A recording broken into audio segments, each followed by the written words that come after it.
You found the Sharks Broadcast podcast. Subscribe, and if you like what you hear, give us a 5-star rating. Reminds me of my friend Adam. We used to work together, and he played that song on my last day at that job. That's it's a very nice song. I know. Well, it's in parentheses. It says "Good Riddance," which is really Adam's personality. So he's getting married on Saturday. So shout out to my friend Adam and his beautiful fiance Alicia. All the best to you guys. I love you so much. Anyway, yesterday you did an article about the New Hampshire primary. There's some stuff happening. Oh, yeah. Well, Nevada, my home away from home, Nevada's trying to hone in on our property here, trying to take away our first in the nation primary. This is outrageous. Wow. But never fear. You don't have to worry because there was legislation way back in 1975. Yeah. A guy who was a Portsmouth native, Jim Splain, when he was in the House of Reps, wrote this so that New Hampshire could always move its primary date 1 week earlier. Oh, just in case somebody tried to steal it like Nevada's trying to do right now? Exactly. Gotcha. Smart guy. Yeah, that's been in place for like 45 years. And if they want to do that, because they want to go from a caucus to a primary and then move their date. I know. Caucus. I know. Funny word. Almost as funny as the process itself. Oh man, am I glad we don't have a caucus? That's a whole nother kettle of fish. Yeah, I know. What is that anyway? That's What's horrible. the difference? I mean, for a caucus, I'm pretty sure. Again, I've never been through one. Maine, they caucus in Maine. I think you have to like.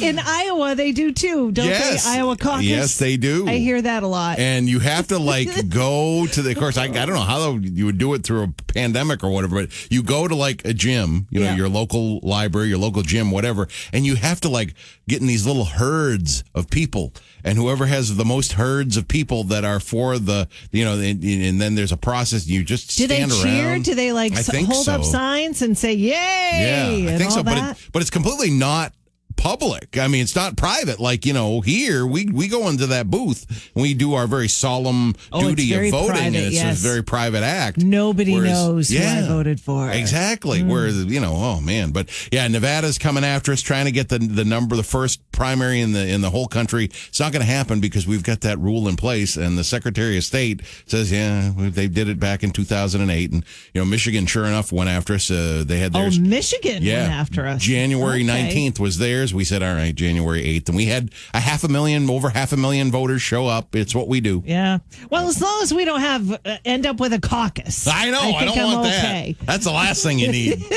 Got, sun and clouds. Looks like the rain that they were predicting is going to roll in later tonight. Okay. All right. So it's not going to, we need the rain according to Forest Ranger Train. So whatever. I'm not going to have to water my plants in my yard. So that makes me happy. Yeah. Basically, the whole thing with the drought is until the water is like up to your chin, we need the rain. That's all you got to know about that. Okay. Yeah. All right. You know what's pathetic, though, about me and watering my plants? I've got this one little jug. It's like a lemonade jug that you have at summertime, for the picnics. And that's how I water my plants. Okay. Like, I don't hook up the hose like I should because there's poison ivy all over the hose area. Okay. So I don't want to hook it up. Yep. Because I'm wicked allergic. Yeah. So I take my little lemonade container. It's so, I feel like 17 ounces, and then you walk back, and then it's a situation. Yes, that is exactly me. Anyway, speaking of water and things like that, if you want to do something really fun this summer and you want to learn about Boston history, consider a duck tour. Have you ever been on a duck tour? I am ashamed to admit it. I have never been on a duck tour. Never been on one of those duck boats. Oh, they are so much fun. It's a ride that you take on an amphibious vehicle, also known as the duck, and it has a conductor that gives you the history of Boston as you pass by each and every landmark. And it starts off on land, of course, and you can pick up the duck. You can, board the duck at the Museum of Science, the Peru Center, and the New England Aquarium. So you can use public transit to get to all of those. And you might have to walk to, wherever you're going to board the duck. But it's so much fun. Much fun. I was reading this right there at the Shark app and, of course, shark1053.com. And, Sarah, you and I have, like, an opposite opinion of the duck and its environment.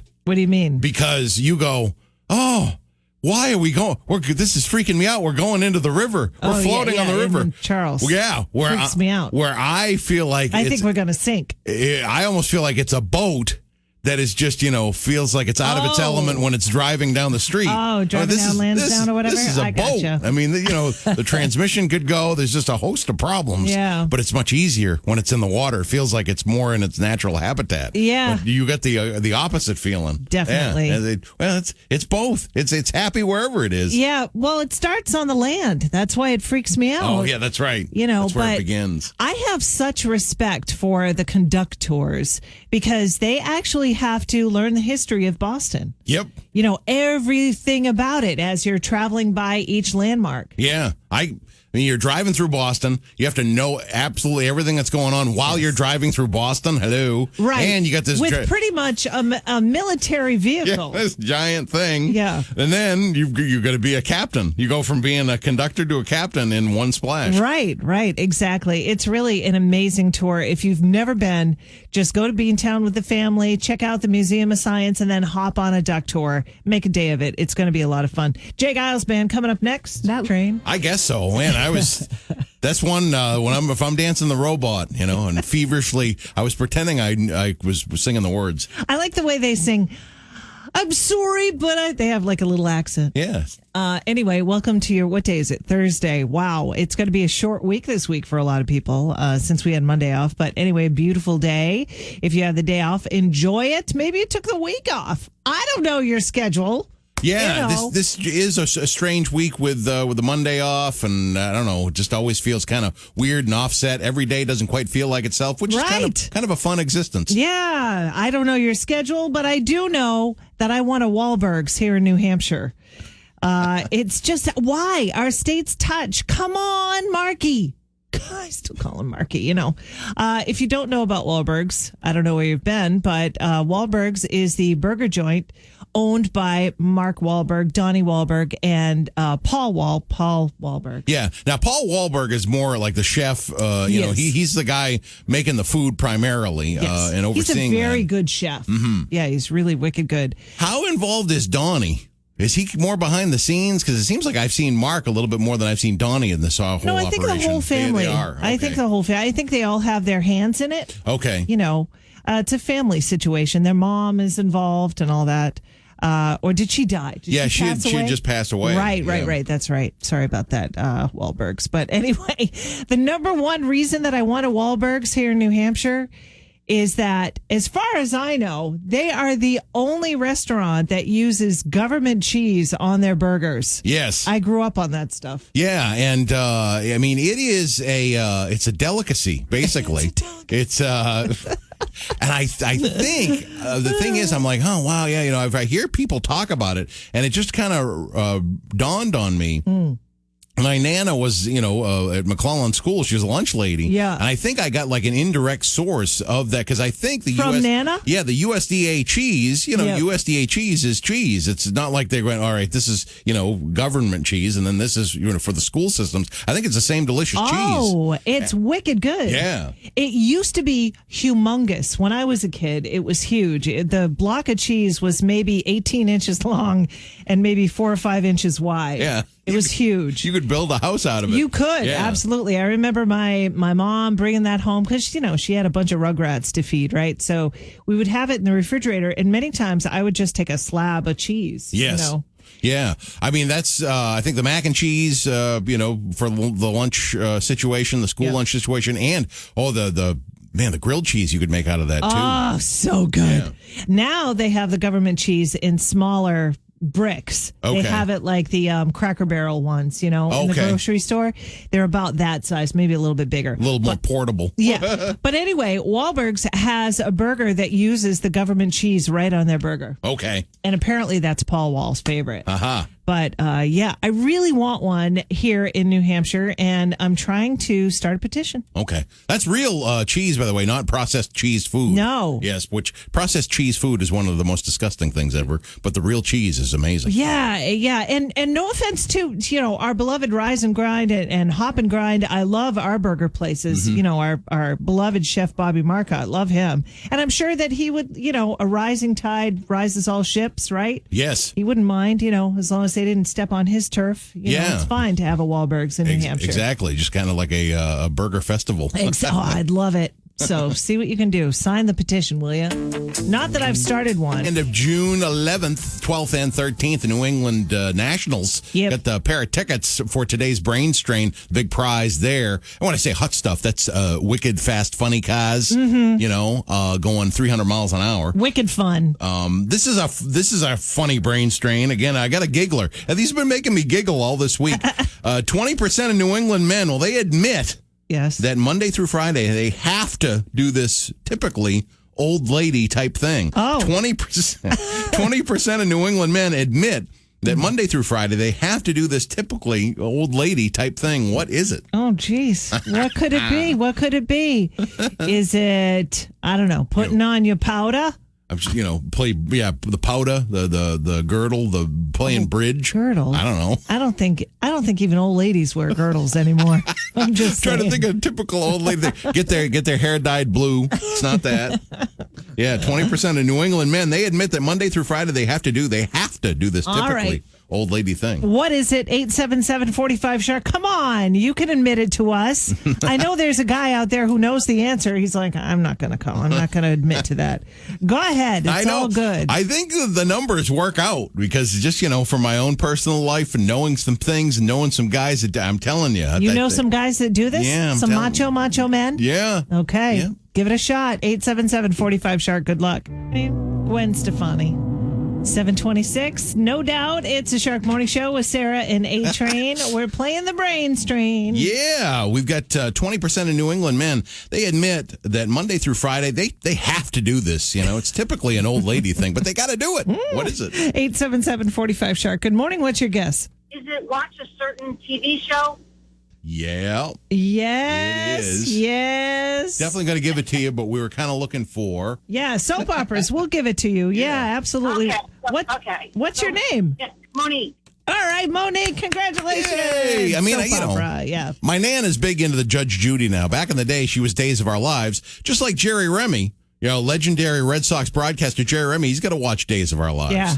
It's funny because back in the day, you were either a CBS fan or you were a whatever General Hospital, whatever channel that was on. I think it was Channel 5. Yeah. I remember General Hospital, the wedding of Luke and Laura, I think arguably was bigger than the royal wedding.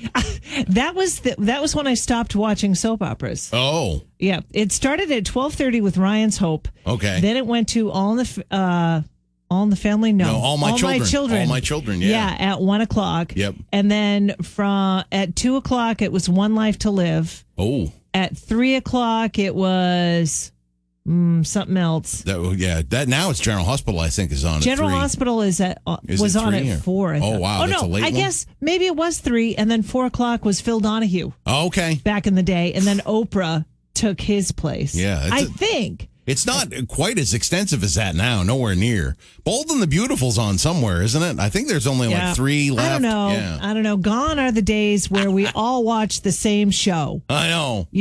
And you could talk and you could be social and you could call people.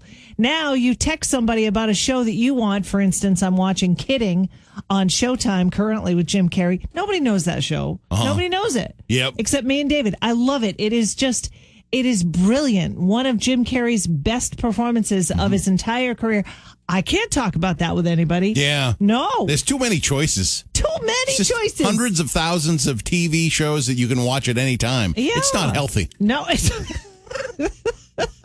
I agree. I'm so glad that we are simpatico, Train. If you remember the order of the soaps, though, let me know. I did not watch Days of Our Lives at all. Not at all. No, that was on another. Matt Hazel did. The piano song at the beginning of it was the best part, really. It was beautiful. Yeah. Wasn't there another one besides Days of Our Lives on that channel? Yeah, that I have no idea. That Nana was Days of Our Lives, back in the day. Now she's moved on to Judge Judy. Nana! 7:38, it's the Shark Morning Show. I had a Saturday Night Live T-shirt that I used to wear all the time. Oh, nice. Yeah, it was the cover of the album. Okay. With the three brothers Gibb. Yeah, the three Bee Gees I think they all had the white suits with the medallions, or was it just Barry with the medallion? I don't know. I should know that. I used to look at it a lot. Yeah. Oh, man. Those days, man, there was just no more magical decade than the 1970s, in my humble opinion. And, I was just thinking of 1978 with that song playing, You Should Be Dancing. I know me. I was fixated on an iron-on decal that I sent away from. I remember it like it was yesterday. My Aunt Pam, she had a case of oil for her Pontiac Firebird, right? Yeah. So it had a free, you could send for a free iron-on decal. Yes. Of their, because it's Exxon, so put a tiger in your tank. It's got the big cartoon tiger. Oh. And I went, wow, you can send away for this. Of course, for me, stamps were free. Everything's just free. You're a kid. Yes, of course. So the whole thing's just free as free could be. 6 to 8 weeks. I think it was 8.5 weeks by the time the thing came in. Well, my whole life I fixated upon it, and there it was. Of course, I couldn't iron on the thing. Nana had to iron on but it's backwards. I'm like, wow, it's backwards. Then you iron it on. Yes. The iron-on decal phenomenon, it just went away. I think they're still around. They do have the iron-ons. Yeah, they're just not as popular as they used to be. Oh, that used to be the thing. It did. And that was it. I think I wore that T-shirt. You just put it on a regular, Hanes T-shirt, just a white T-shirt, and wear it around. And I did for 3 years, probably outgrew it, and that was it. That was my favorite shirt for two decades. Does Larry and Christy remember this? They must. Oh, probably. They must. I'm sure for, 8 straight weeks, I go, my iron-on decal comes in, my iron-on decal comes in. They're probably rolling their eyes. Yeah, he's talking about the decal again. Yeah. Seriously. That was just it. So put a tiger in your tank. I don't really remember. I think I remember wanting the Rolling Stones tongue. Oh, yes. I wanted that. Yep. But I'm not sure that I was way into decals when I was a kid. That's an Andy Warhol design. Yeah, very nice. Yeah. Very chic. Yeah, I thought that was really cool. As a matter of fact, I do have a T-shirt currently in my T-shirt collection of the big tongue. The Rolling Stones. Oh, okay. Of course. I mean, hey, Yeah. we play the Stones. Do you want to play the Stones next? Sure. I've got a hankering for it now. There we go. It's coming up on the Shark. 54. It's going to be a nice day today. Chance of rain, you said? Yeah, it sounds like it's going to be later in the day, and we're getting more of a nicer day than we were expected to, so that's good. Yeah. So the Celtics, big shakeup with them yesterday. Could not believe this is within 12 hours of them being eliminated from the playoffs. Yeah, Danny Ainge retiring, and Brad Stevens going to be the president of basketball operations. Why is this interesting?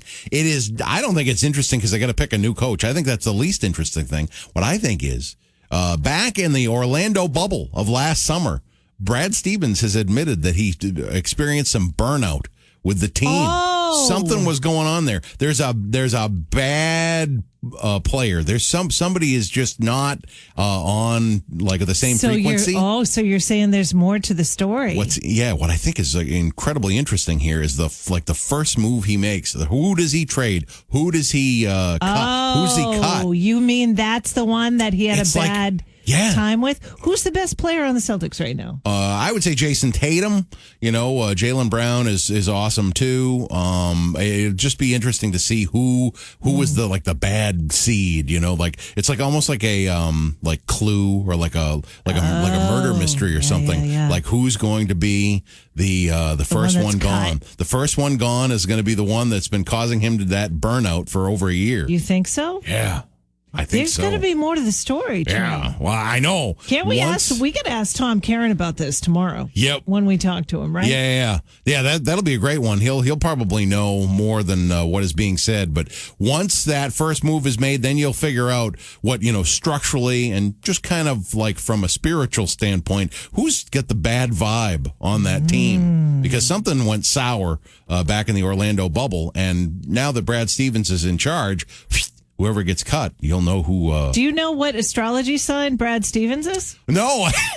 We should find out. Yeah, I know. Is it a sign that holds a grudge? Because some of them do. Yeah. So maybe we could figure this out, Train. Yeah. Oh, that's pretty. I didn't think to go to the planets and stars. You're Cosmic Train. I know. How did I not do that? Oh, he's a Libra Scorpio cusp. He's right on the line. Very interesting.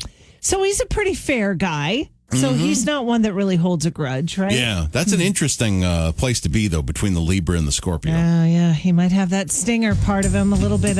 More morning show with Sarah and A-Train. Gorgeous day today. Lovely. Well, yeah, sun and clouds, and they say the rain that was supposed to hit us is going to hit us later on tonight, so that's a good thing. We've got a high of 77 today. I kind of am reminding myself of Statler and Waldorf. It's going to be a lovely day. Yeah, it's going to be beautiful. Well, it's going to be okay. Oh, I got rain coming up. Oh, boo! Yeah, right.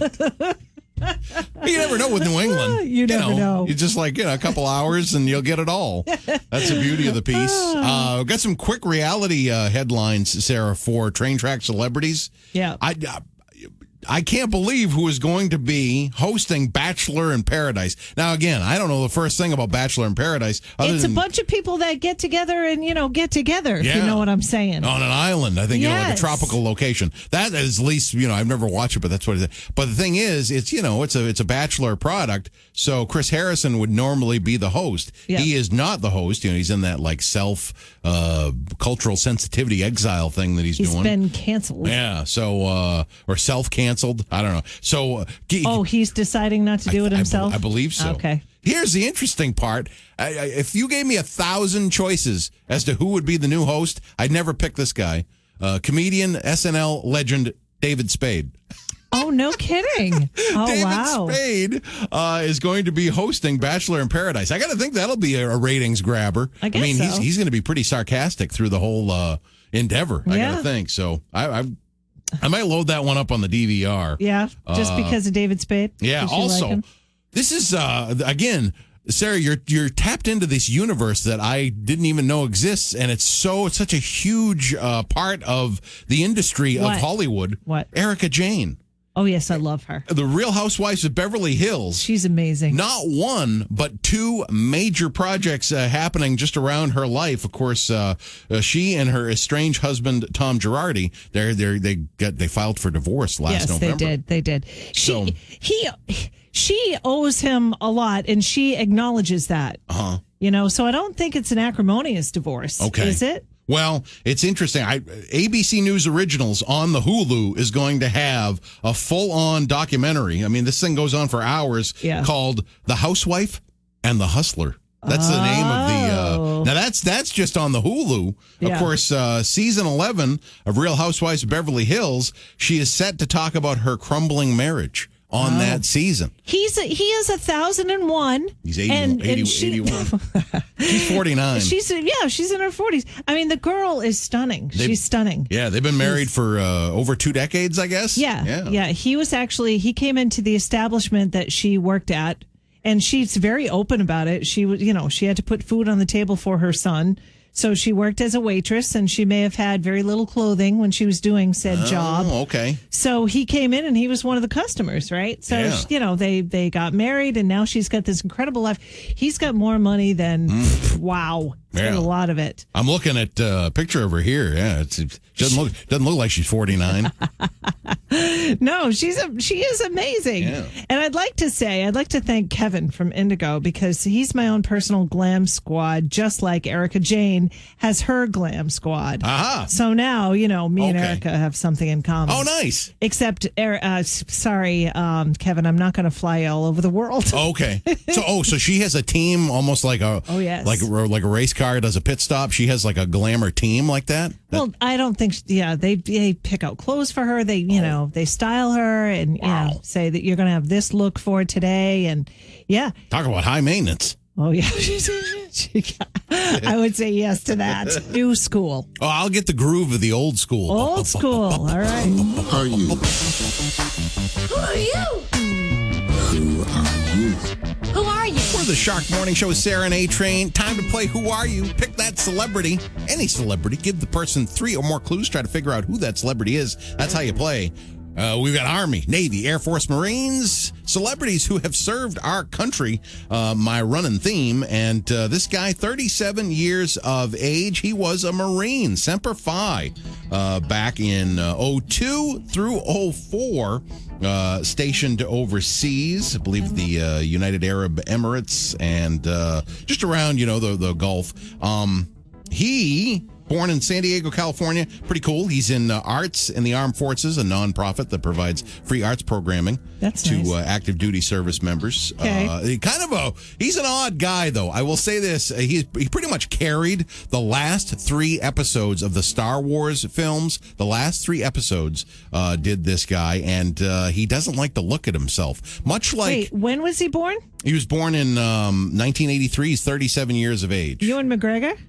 No, it's not Ewan McGregor. This guy's an American. And honestly, the thing that I know about him is that he can't stand looking at himself. If he's on, if he's on a press junket, dude, and they're gonna play a film of him doing his acting, he can't stand it. And sometimes was he in a Marriage Story? Yes. It's that guy that I don't like. If you work for, you don't like him. No. If you work for Uber or if you work for Lyft, you're Driver. Oh, yeah. Adam Driver. Yeah, that's Oh, yeah. Okay. I know, it's a little weird, huh? He can't. I don't like looking at myself either, but I wouldn't stomp off stage. He can't stand looking at himself? Yeah, he's had interviews before where he's just like, I can't do this, and he walks off. Why? He doesn't want to look at himself acting. Wow. Doesn't want to look at himself at all. That's the strangest thing. That's bizarre. I wonder if the dark side, because he's kind of evil in those Star Wars films. I wonder if it took him over. Yeah, I don't know. All right, well, there you go. It is this guy's birthday today. Happy birthday to him. He was born June 3rd, 1967 in New York City. Oh. He graduated from Yale University. He is an American broadcast journalist and political commentator. Okay. He has a very famous mother. Oh, it's Anderson Cooper. Anderson Cooper. Yeah. Gloria's kid. There we go. Gloria Vanderbilt's kid, Anderson Cooper. It's his birthday today. He turns 54 years old today. Some folks call him the Silver Fox. That would have been my third clue on that one. Is that for real, or is that the a Silver trainism? Fox. No, I think people have called him the Silver Fox. Oh, right. Yeah. Happy birthday to Anderson Cooper. And if it's your birthday, happy birthday to you, too. Go out and have yourself some cake. Hey. It's the Shark Morning Show with Sarah and A-Train. What was your favorite part of today so far, Train? Well, I did like learning about the government cheese and how delicious the government cheese is when affixed to different dishes. Your macaroni and cheese, and actually the evolution of it, how it used to be in the huge blocks, and now it's more of a portable block. Do you know, for years, I thought that I could not make mac and cheese without government cheese. Uh-huh. Because my mom used to use it. Yeah, an essential. And I'm like, I can't make it. An essential piece of it. Yeah. Yes. Yeah, and also it's real cheese. Still, that's why it's so delicious. Right. It's real. It's not that processed cheese food stuff. No, not at all. Yeah. So, my favorite part of today, I don't know, is talking about the duck tours in Boston and how people can go and learn about the history. Yeah, they're back. I learned all sorts of new stuff on that, too. Yeah. So there you go. We've got the Workday Kickoff coming up next. It's 3 hours of continuous classic hits, commercial free. Soft Cell kicks that off next on The Shark. The Shark wants you to hit the road this summer on us.